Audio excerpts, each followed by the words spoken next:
Hello મારા ભાઈઓને બેનીઓ, સ્વાગત છે તમારું આ ઠાદી બ્લોગમાં.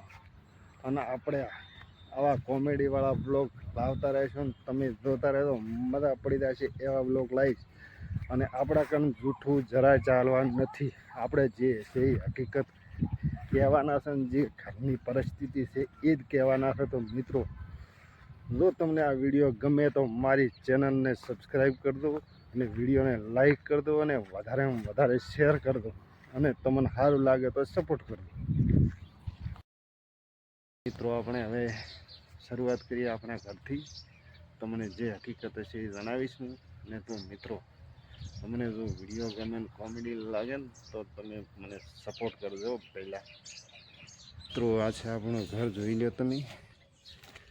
આની અંદર ખર્ચો કર્યો છે મેં લગભગ 1,20,000નો, એ પણ વ્યાજે લાવી. તો મિત્રો, આ છે આપણું ઘર. હજી પ્લાસ્ટર બાકી છે, કારણ કે આપણા કામ વ્યાજ નથી પ્લાસ્ટર કરવાનો, પૈસા નથી. તો મિત્રો, આ જોઈ લો, હજી વેચ પડ્યો છે. તો મિત્રો, તમને હું જે હશે ને એ હકીકત કહીશ, જોઈ લો. આ બધું આ લોખંડ લાવ્યું, બધું વ્યાજે પૈસા લઈને લાવ્યું છે. હજી આલ્યા નથી. 76,000 રૂપિયા માગે છે ભાઈ. મિત્રો, હવે તમને બતાવું કે મારા ધર્મપત્નીને પોતે સાર લેવા ગયા છે, એટલે હું જોઉં છું પોટકો ઉપડાવ. તો મિત્રો, તમે બ્લોકની અંદર બન્યા રહેતું તો હું એમને પણ દેખાડું અને મારું ખેતર પણ દેખાડું. કેટલું છે ખેતર, હજી તો વાયા વગર છે. ટ્રેક્ટરના પૈસા પહેલાંના આવ્યા નથી, તો કોઈ ખેડવા આવતું નથી. તો મિત્રો, પ્લીઝ આ વિડીયોની અંદર બન્યા રહેતું, તમને પૂરેપૂરું દેખાડવાની કોશિશ કરીશ.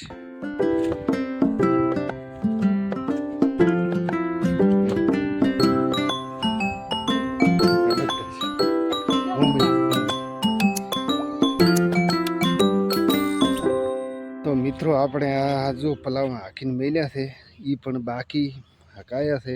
જે અમારો ગ્રાહક હતો એ આવ્યો નથી હાંકવા, તે બીજાને બોલાવી, એના પાસે પલાવવાના તો બીજાને બોલાવીને પલાવવા હકાયા છે. તો મિત્રો, હજી આમાં ખેડવાનું બાકી છે. હજી થોડુંક ડેલું છે, એટલે થોડુંક લીલું પડે છે.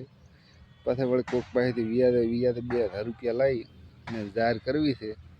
તો મિત્રો, હવે આપણે આ વિડીયાને કરીએ છીએ એન્ડ.